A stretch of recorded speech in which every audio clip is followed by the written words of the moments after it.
अस्सलाम वालेकुम everyone, welcome to my channel. जब किसी नेशन को एक सोवरेन टेरिटरी में गवर्न किया जाता है तो वो नेशन स्टेट बन जाती है।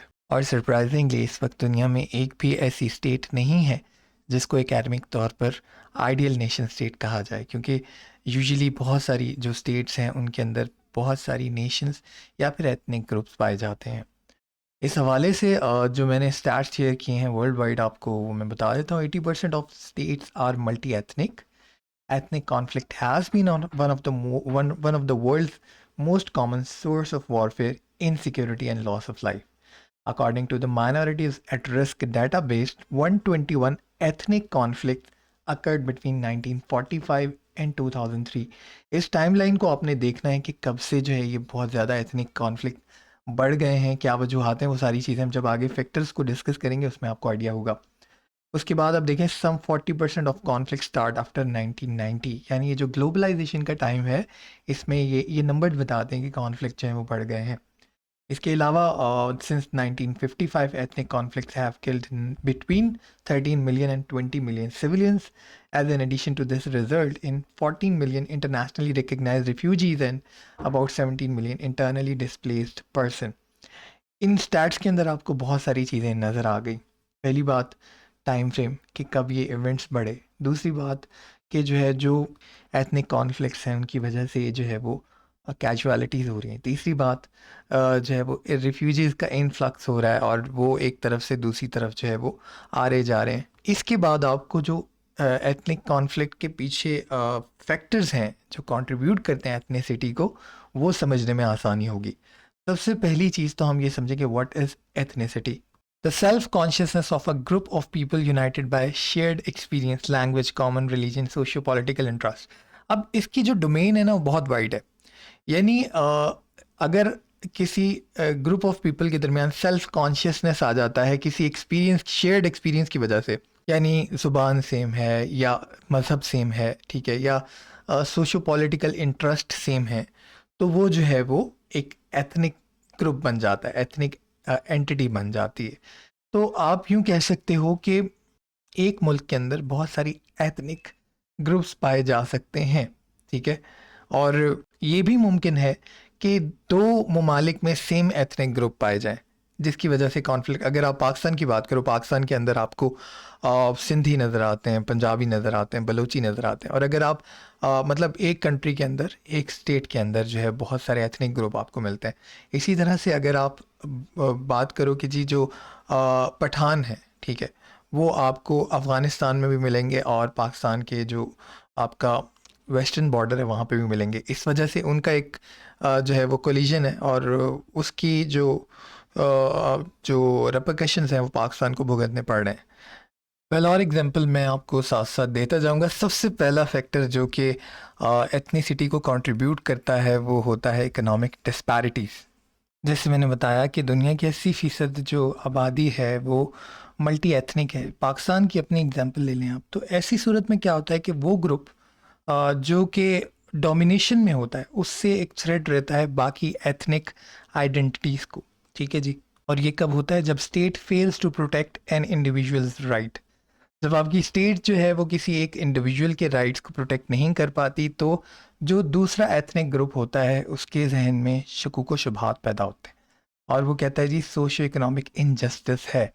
और इस इनजस्टिस को दूर करने के लिए जो है फिर एथनिक कॉन्फ्लिक्ट पैदा होते हैं, ठीक है।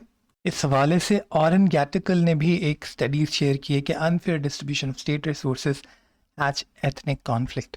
अब हम आ जाते हैं थोड़ी ग्राउंड रियलिटी, थोड़ी प्रैक्टिकल एग्जांपल्स ले लेते हैं पाकिस्तान से।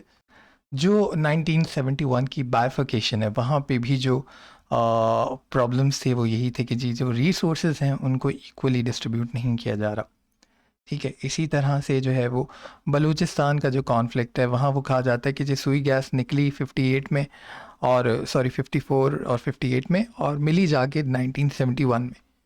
तो इसकी वजह से जब आप जो फेयर शेयर नहीं होता ना एथनिक ग्रुप्स का, जब आप वो नहीं देते तो फिर एथनिक कॉन्फ्लिक्ट्स पैदा होते हैं। कोशिश आपने ये करनी है कि जब आप इस तरह की स्टेटमेंट्स दें जिसमें कॉन्फ्लिक्ट है तो आप किसी अथेंटिक राइटर को जो है वो वहाँ पे मेंशन करें। जैसे ये ऑरन जो हैं ये बेसिकली अर्बन प्लानिंग के एक मायनाज पर्सनालिटी हैं, तो उनकी मैंने एग्जांपल यहाँ पे कोट कर दी। सेकंड फैक्टर जो है वो modernisation and dwindling natural resources है। मॉडर्नाइजेशन का जो कॉन्सेप्ट है वो बेसिकली ये है कि आप इंडस्ट्रियलिज्म से उसको समझ लें। मैं उसकी डिटेल में नहीं जाऊँगा क्योंकि सोशियोलॉजी का लेक्चर नहीं है।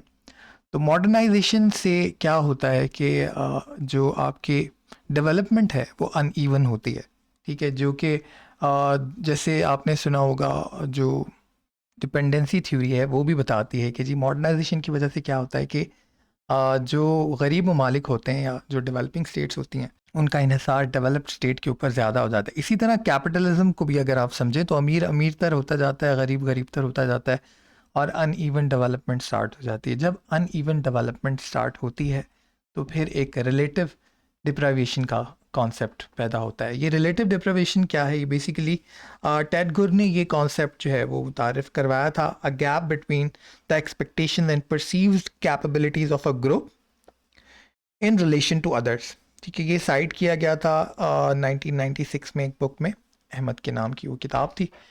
तो बेसिकली क्या होता है कि मॉडर्नाइजेशन की वजह से भी अनइवन डेवलपमेंट हो रही है, जिसकी वजह से रिलेटिव डिप्रिवेशन हो रही है और उसकी वजह से एथनिक कॉन्फ्लिक्ट बढ़ रहे हैं, क्योंकि एक ग्रुप जो है वो ज़्यादा डेवलप्ड होता जा रहा है, दूसरा कम हो रहा है। फिर मॉडर्नाइजेशन जो है, ये एक न्यूमैन ने भी एक कॉन्सेप्ट दिया था कि modernisation integrated diverse ethnic groups which led to an escalation in ethnic conflict. यहाँ पे मैं एक चीज़ और शेयर करूँ कि बेसिकली जो मॉडर्नाइजेशन के सपोर्टर हैं वो ये कहते हैं कि मेल्टिंग पॉट का एक कॉन्सेप्ट देते हैं कि जी जो मॉडर्नाइजेशन है उसकी वजह से एथनिक कॉन्फ्लिक्ट जो है वो डिमिनिश हो रहे हैं, जबकि ऐसा नहीं है।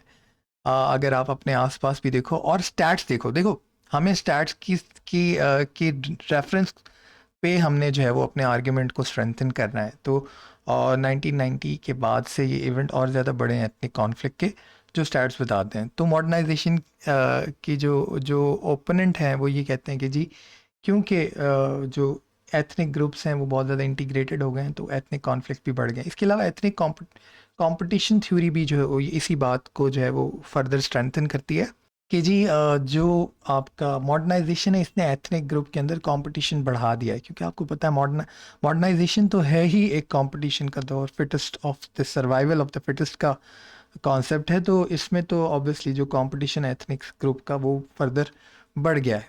एथनिक कंपटीशन थ्योरी भी यही कहती है। इसके बाद तीसरा फैक्टर है हिस्टोरिकल एंड कल्चरल फैक्टर। ये बहुत ज़्यादा इंपॉर्टेंट है। कॉलोनियल पावर्स ने जो है वो एक्सप्लॉइट किया caste, racial, linguistic and religious differences को। जब ये डीकॉलोनाइजेशन हुई उसके बाद से इन चीज़ों को ज़्यादा मद्देनज़र नहीं रखा गया जब जो है वो डीकॉलोनाइजेशन हुई, और उसकी वजह से क्या हुआ कि जो ज़्यादातर स्टेट हैं वो मल्टी एथनिक हैं, ठीक है। और यहाँ रिलीजियस पॉइंट ऑफ व्यू से भी देखना होगा कि बहुत सारे जो रिलीजियस कॉन्फ्लिक्ट हैं वो भी एथनिक कॉन्फ्लिक्ट में जो हैं वो कन्वर्ट हुए हैं। अगर आप हिस्ट्री में उसको देखें तो अगर आप ड्यूरेंट लाइन का जो एक्चुअल कॉन्फ्लिक्ट है उसको समझें, वहाँ पे भी यही आपको नज़र आता है कि जी वो कहते हैं कि आपने हमें कैसे डिवाइड कर दिया है, हम तो सेम जो है एथनिक ग्रुप है। तो बहुत सारी चीज़ें आपको यहाँ पे मिलेंगी हिस्टोरिकल एंड कल्चरल फैक्टर के अंदर भी, जो कि कंट्रीब्यूट करती हैं एथनिक कॉन्फ्लिक्ट को। Then external factor. अब आपने देखा होगा पाकिस्तान बार बार कहता हुआ नज़र आता है कि जी अफ़गानिस्तान में जो है वो, बलूचिस्तान में जो है वो इंडिया की इन्वॉल्वमेंट है, फिर कुलभूषण जाधव का पकड़ा जाना। तो अच्छा, मैं यहाँ पे थोड़ा न्यूट्रल होकर बात करूँगा क्योंकि मैं आपको समझाना चाह रहा हूँ एक्चुअली। तो मैं इस वजह से पाकिस्तान के पर्सपेक्टिव से आपको एग्जांपल दे रहा हूँ, ठीक है।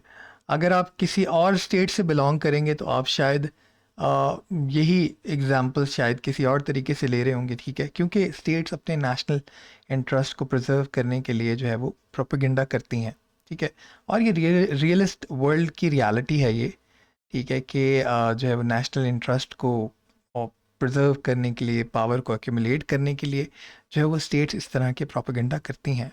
इवन आप यूएसए का देख लें तो वहाँ पे भी इस्लामोफोबिया के हवाले से कहा जाता है कि जी डोनाल्ड ट्रंप ने जो है ये कार्ड यूज़ किया है। तो ये आपको हर जगह पे नज़र आएगा। तो ऐसा होता है। और यहाँ पे मैंने स्टीवन हैगन की जो है वो एक स्टेटमेंट दिया, argues that some time ethnic groups get ideological and financial support from external factors. और अगर आप इसकी प्रैक्टिकल विंडिकेशन देखें तो आपको हिस्ट्री में ऐसा बेतहाशा जगहों पर मिलेगा। वर्ल्ड वॉर 1-2 के दरमियान जो है यूएन ने काफ़ी ज़्यादा, सॉरी, लीग ऑफ नेशन ने काफ़ी ज़्यादा इंटरफेयर किया स्टेट के कॉन्फ्लिक्ट्स को ख़त्म करने में। तो स्टेट्स जो है वो इंटरफेयर करती हैं जब उनको अपने नेशनल इंटरेस्ट को प्रिजर्व करना होता है। तो एक्सटर्नल फैक्टर जो है वो काफ़ी ज़्यादा असर करता है एथनिक कॉन्फ्लिक्ट के ऊपर। देन पॉलिटिकल फैक्टर बहुत ज़्यादा आसान है समझने के लिए। अगर आप कराची की एग्जांपल लें तो यहाँ पे अक्सर ये कहा जाता है कि जो पॉलिटिकल रिप्रेजेंटेशन है वो इनफ नहीं है, ठीक है। इसके अलावा आपको ये बहुत सारी और जगहों पर भी पाकिस्तान में इसकी एग्जांपल मिली। बेसिकली होता क्या है, मैं आपको समझाता हूँ कि जब किसी को ड्यू शेयर, उसका जो एक्चुअल शेयर है, नहीं मिलता रिसोर्सेज में, तो फिर वो कहते हैं कि हम निज़ाम के तहत हम इसको तब्दील करना चाहेंगे। उसके लिए आपको पॉलिटिकल रिप्रेजेंटेशन चाहिए, और जब आपकी पॉलिटिकल रिप्रेजेंटेशन भी नहीं होती तो फिर जो है ये जो कॉन्फ्लिक्ट हैं ये फर्दर बढ़ जाते हैं। Political turbulence ensues when all ethnic groups do not get due in representation of the power structure and decision making process of the state. तो इस वजह से जो है वो फिर मामलात पेचीदा हो जाते हैं। पाकिस्तान में आपको बहुत सारी जो है वो एथनिक ग्रुप्स नज़र आते हैं जो कि इस चीज़ का बारहा जो है वो इजहार करते हैं। तो पॉलिटिकल फैक्टर भी एक अहम फैक्टर है जो कि कंट्रीब्यूट करता है। Then demographic factor. अच्छा जी, demographic change and ethnic conflicts जो है ना वो बहुत ज़्यादा प्रिवेल करते हैं ग्लोबलाइजेशन के अंदर। जब माइग्रेशन होती है तो एक ग्रुप जो है वो, एक एथनिक ग्रुप दूसरे स्टेट के अंदर चला जाता है, ठीक है। और वहाँ जाने के बाद अक्सर और बेशतर कुछ लोग तो एसिमिलेट कर जाते हैं। एसिमिलेट का मतलब है कि अपने कल्चर को दूसरे कल्चर के अंदर समो देना, या आप अपना कल्चर भूल जाओ और जो जहाँ गए हो वहाँ का जैसा देश वैसा भेष। अगर आप ऐसे हो तो आप एसिमिलेट हो गए हो दूसरे कल्चर में। लेकिन बहुत सारे लोग एसिमिलेट नहीं होते। ऐसी सूरत में क्या होता है कि कल्चरल जो एथनिक कॉन्फ्लिक्ट हैं वो शुरू हो जाते हैं। यहाँ पे मैं आपको एक रीसेंट एग्जांपल दूं कि स्वीडन ने जो है वो अनाउंस किया था कि जो all women and girls from Afghanistan would be granted refuge status and a 3 year residence permit, ठीक है। और उसके बाद जो है वहाँ पे आपको काफ़ी सारे कॉन्फ्लिक्ट नज़र आए स्वीडन के अंदर भी, ठीक है। इसी तरह एरिक्सन जो है उन्होंने 1993 में ये कोट किया था, when migrants come into contact with people of distinct culture both the group, जो माइग्रेट करके गया है और जो वहाँ पे पहले से मौजूद था, endeavor to retain the hold in the power structure of the state. तो ये स्टेटमेंट्स आपने देनी हैं ताकि आप जो है वो एक अथेंटिक रिसोर्सेज के थ्रू आप जो है रेफरेंस कोट करो ताकि आपके जो आर्ग्यूमेंट है वो सब्सटैंशिएट हो जाए। अच्छा जी, इसके बाद historical background of ethnicity issues in Pakistan. अब बेसिकली यहाँ पे जो चीज़ मैं एक्सप्लेन करना चाह रहा हूँ वो ये कि हिस्टोरिकल बैकग्राउंड के साथ जो करंट सिनेरियो उसको भी हम देखेंगे। इसके हिसाब से मैंने 2017 के जो सेंसस का डाटा है वो यहाँ पे शेयर किया। जब पाकिस्तान जो है उसका क़याम हुआ तो वो 5 प्रोविंस की सूरत में जो है वो एक फेडरेशन बनी जिसमें बंगाल, पंजाब, NWFP और सिंध और फाटा, ये सारी चीज़ें, और बलूचिस्तान। अच्छा, अब हुआ ये कि ये जो रीजन थे इसमें से एक जो आपका ईस्ट विंग था उसमें होमोजेनिटी थी, और जो आपका वेस्ट विंग था उसमें जो है बहुत ज़्यादा आपको एथनिक ग्रुप्स मिलते थे, ठीक है जी। यहाँ पे पंजाबी थे, बलूची थे, सिंधी थे, फिर जो हिजरत करके आए वो फिर सराइकी, बलोची, हिंद को, बरोही, बहुत सारे आपको यहाँ पे एथनिक ग्रुप्स मिलते हैं। तो ओवरऑल ईस्ट ईस्ट जो पार्ट था वहाँ पे होमोजेनिटी थी कंपैरेटिवली। और अगर आप जो आपका वेस्ट पार्ट है जो कि मौजूदा पाकिस्तान है उसकी बात करो तो यहाँ पे आपको पठान कम्युनिटी NWFP में, जो कि रीनेम्ड हुआ 18th अमेंडमेंट 1973 के थ्रू और अब वो KPK के नाम से जाना जाता है, वहाँ पे पठान जो है वो मेजोरिटी में थी कम्युनिटी। देन अगर बलूचिस्तान की बात करो यहाँ पे आपके पास मकरान, खारान, लसबेला, इनकालात मौजूद थे, ठीक है। सिंध जो है वो 1935 एक्ट के थ्रू अलग हुआ।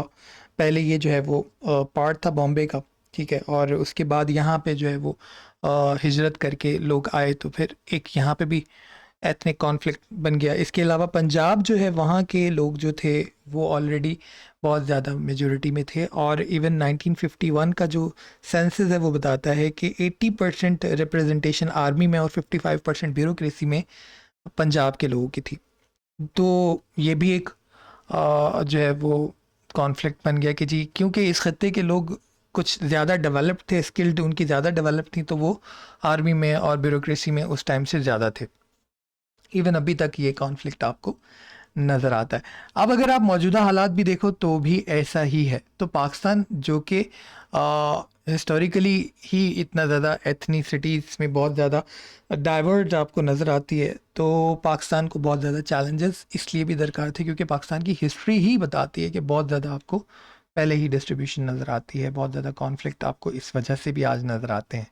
और अभी तक अगर आप देखें तो यहाँ पे मैंने कुछ स्टैट्स शेयर किए हैं जो आप आराम से पढ़ सकते हैं कि जो है वो उर्दू जो कि नेशनल लैंग्वेज है वो सिर्फ 7% लोग बोलते हैं। बाकी कौन कौन सी ज़बान है? पंजाबी सबसे ज़्यादा बोले जाने वाली, दैन पश्तो, सिंधी, सराइकी। डाइवर्सिटी मैं आपको दिखाना चाह रहा हूँ कि पाकिस्तान की इतनी ज़्यादा है।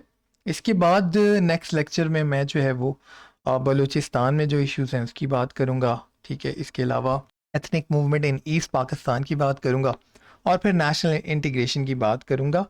नेक्स्ट लेक्चर में मैं कोशिश करूँगा इस पूरे जो टॉपिक है उसको कवर कर लूँ।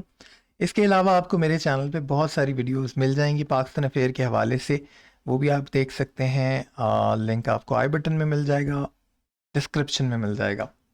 आखिर में आज का पैगाम, ज़िंदगी मुश्किलात से निकल जाने का नाम है। हर रोज़ सुबह होती है, शाम होती है, रात होती है, रात के बाद फिर से उजाला होता है, लेकिन आप मरते तब हैं जब आप जीने की उम्मीद छोड़ देते हैं। लिहाजा कोशिश करते रहिए, सरवाइव कीजिए और सुरखरू होइए, क्योंकि अल्लाह ताला मेहनत करने वालों को पसंद फरमाता है। और साथ ही साथ अपनी मेहनत पे ईमान रखिए। मुश्किल हालात हैं, टल जाएंगे, लेकिन ये हौसले अगर आपके टूट गए ना तो फिर ये जुड़ नहीं पाएंगे। इसलिए कोशिश करें, अपने आप को मजबूत रखें, हालात का सामना करें। अल्लाह ताला आप सबको हिम्मत अता फरमाए। वीडियो पसंद है लाइक एंड शेयर कीजिएगा, चैनल को सब्सक्राइब कीजिएगा, और मज़ीद अपडेट मैं आप लोग के साथ ज़रूर शेयर करूँगा। कोशिश करूँगा लेक्चर भी अब इंटरवल्स के साथ मैं अपलोड करता रहूँ। और कोई चीज़ अगर आपको यहाँ पे इख्तलाफ वाली लगी हो, क्योंकि बहुत कंट्रोवर्शियल टॉपिक होते हैं, तो फिर उसके लिए आपसे पहले से माजरत। और अगर कोई पॉइंट है तो आप जस्टिफाइड पॉइंट जो है उसको आप कमेंट सेक्शन में भी लिख सकते हैं और अपनी राय का इजहार बिल्कुल कर सकते हैं। Thank you so much. अल्लाह हाफ़िज़।